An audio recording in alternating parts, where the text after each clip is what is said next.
नमस्कार। आज हम ओशो की एक बड़ी दिलचस्प बात पर गौर कर रहे हैं। उनकी किताब है सोचो मत बस जियो, उसी के कुछ हिस्सों से। उनका कहना है कि भाई ये जो हम ज़रूरत से ज़्यादा सोचते रहते हैं ना, ये असल में जीने के रास्ते में एक रुकावट है। तो आज की ये जो हमारी बातचीत है, इसका मकसद यही है कि ओशो के इस नज़रिए को थोड़ा समझें कि कैसे सिर्फ जीना मतलब बिना लगातार सोचते हुए हमारे अनुभव को शायद ज़्यादा गहरा बना सकता है। और ये उन लोगों के लिए ख़ास तौर पर अहम हो सकता है जो आजकल की जानकारी के शोर में बिना खोए ज़रूरी बात समझना चाहते हैं।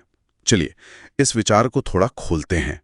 हाँ, और यहाँ शुरू करने के लिए सबसे अहम बात शायद ये है कि ओशो ना सोच और अनुभव इन दोनों के बीच एक बिल्कुल साफ लकीर खींचते हैं। उनका एक काफी मशहूर कथन भी है कि मन विचार करता है, आत्मा अनुभव करती है। मुझे लगता है यही वो धुरी है जिसके आसपास उनकी ये सारी बात घूमती है। अच्छा, तो अगर मन सिर्फ सोचता है, इसका मतलब ये हुआ कि जब हम सोच रहे होते हैं तब हम असल में जी नहीं रहे। मतलब क्या ये वर्तमान पल से एक तरह का कट जाना है? हाँ बिल्कुल, काफी हद तक उनका इशारा यही है। देखिए, जैसे ही हम विचारों में उलझते हैं, हम या तो गुजरे हुए कल की किसी बात का विश्लेषण कर रहे होते हैं या फिर आने वाले कल की कोई योजना बना रहे होते हैं। और नतीजा ये होता है कि जो अभी इसी पल हो रहा है वो हमसे छूट जाता है। ओशो तो कहते भी हैं, जब तक तुम सोचते रहोगे तुम वर्तमान से दूर रहोगे। और ये सिर्फ बड़ी बड़ी बातों के लिए नहीं है, छोटी चीजों में भी होता है। जैसे हम चाय पी रहे हैं पर उसका स्वाद लेने की बजाय अगले काम के बारे में सोचने लगते हैं। होता है ना ऐसा? अरे हाँ, ये तो बिल्कुल रोज की बात है, महसूस होता है। लेकिन ओशो चेतना और विचार में भी तो फर्क करते हैं, है ना? उसको कैसे समझा जाए, वो थोड़ा मुश्किल लगता है। हाँ, करती हूँ कोशिश समझाने की। उनके अनुसार चेतना या जिसे होश कहते हैं, वो हमारी वो अंदरूनी क्षमता है जिससे हम देखते हैं, एक तरह की जागरूकता समझ लीजिए। और विचार तो बस बादल की तरह हैं जो इस आसमान यानी चेतना में आते जाते रहते हैं।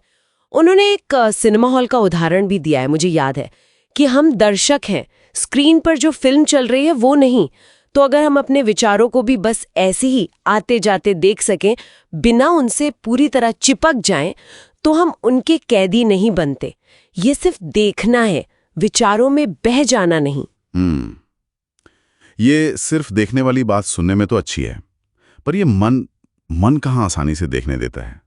वो तो खींच लेता है अपनी तरफ। ओशो मन की इन चालाकियों का भी जिक्र करते हैं। हाँ, बिल्कुल करती हैं। वो कहती हैं कि मन कभी सीधा नहीं चलता।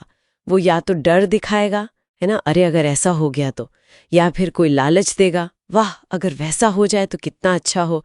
उसका बस एक ही मकसद है, हमें अभी और यहाँ में टिकने ना देना। वो लगातार भागता रहता है, कभी भूतकाल में कभी भविष्य में। स्थिरता तो जैसे उसके स्वभाव में ही नहीं है। तो फिर इस भागते मन से पार जाने का रास्ता क्या है? यहीं पर शायद ध्यान की भूमिका आती है। सही पकड़ा आपने, बिल्कुल। ओशो के लिए ध्यान का मतलब कोई बहुत जटिल प्रक्रिया नहीं है। उनके लिए ध्यान है बिना सोचे देखना, बस होना। कोई एजेंडा नहीं, कोई लक्ष्य नहीं। जैसे सड़क किनारे खड़े होकर हम गाड़ियों को गुजरते देखते हैं ना, बस वैसे ही विचारों के ट्रैफिक को दूर से देखना। वो इसे विचारों के पार की यात्रा कहते हैं। और ये विचारों को जबरदस्ती रोकना नहीं है, ये समझना जरूरी है। ये बस उनसे अपनी पहचान हटा लेना है कि मैं ये विचार नहीं हूं। अच्छा, और यही नजरिया उनका प्रेम के बारे में भी है शायद, कि वो दिमाग से नहीं दिल से महसूस होता है, सोच विचार से परे। हाँ, उनका मानना बिल्कुल यही है कि जहाँ सोच विचार और हिसाब किताब ज्यादा हावी हो जाता है, वहाँ प्रेम की जो गहराई है उसे महसूस करना बहुत मुश्किल हो जाता है। प्रेम कोई रणनीति या सौदा नहीं है उनके हिसाब से, वो तो बस एक बहाव है, एक अनुभव। अगर हम लगातार यही विश्लेषण करते रहेंगे कि हमें क्या मिल रहा है, क्या खो रहा है, तो वो जो असल अनुभव है वो कहीं दब जाता है। तो कुल मिलाकर ऐसा लगता है कि ओशो हमें एक तरह से बच्चों जैसी सहजता की ओर लौटने को कह रहे हैं। जैसे बच्चे होते हैं ना, सोचते कम है, महसूस ज्यादा करते हैं। हाँ, कह सकते हैं, काफी हद तक। उनका जोर इसी बात पर है कि जीवन कोई पहेली नहीं है जिसे सुलझाना है, वो एक रहस्य है जिसे जीना है, अनुभव करना है। विश्लेषण, सोचना, समझना, ये हमें ज्ञान दे सकता है, पर जीने का जो असली मजा है वो तो अनुभव में है। वो कहते भी हैं, जिंदगी को समझने की नहीं, जीने की जरूरत है। शायद इसीलिए बच्चे हमें इतने जीवंत लगते हैं, है ना? वो हर पल में पूरी तरह मौजूद होते हैं, बिना किसी अतीत या भविष्य के बोझ के। तो मतलब ओशो का मुख्य संदेश साफ है, सोच की अपनी जगह है, बिल्कुल है, पर उसकी सीमाएं हमें बांध सकती हैं। जी। जबकि अनुभव हमें विस्तार देता है, हमें वर्तमान से जोड़ता है, और शायद वही असली जीवन है। जी। उनका अंतिम संदेश भी यही लगता है, सोचो मत, बस अभी में रहो। यही जीवन है। हाँ, और अगर हम इससे थोड़ा और बड़े दायरे में देखें तो ये सिर्फ विचारों से छुटकारा पाने की बात नहीं है। ये जीवन को उसकी पूरी संवेदनशीलता में, उसकी पूरी गहराई में महसूस करने का एक निमंत्रण है।